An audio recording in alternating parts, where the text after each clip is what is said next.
नमस्कार. आपलं पुन्हा एकदा स्वागत.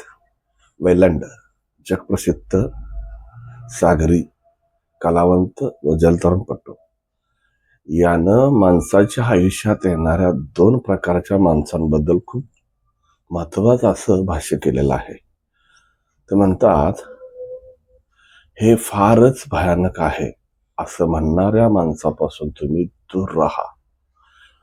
2 प्रकारची माणसं असतात. एक जे जहाजाच्या नांगरासारखे असतात आणि दुसरे जे मोटारसारखे असतात.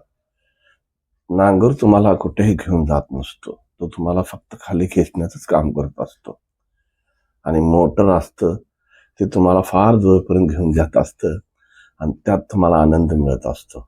आणि तो आनंद, ती मजा खूप महत्वाची असते. त्यामुळे मोटरसारख्या माणसांना आपल्या आयुष्यात स्थान द्या आणि नांगरासारख्या लोकांच्या पासून कटाक्षानं दूर जा. आनंदी होण्याचा तो मार्ग आहे. धन्यवाद.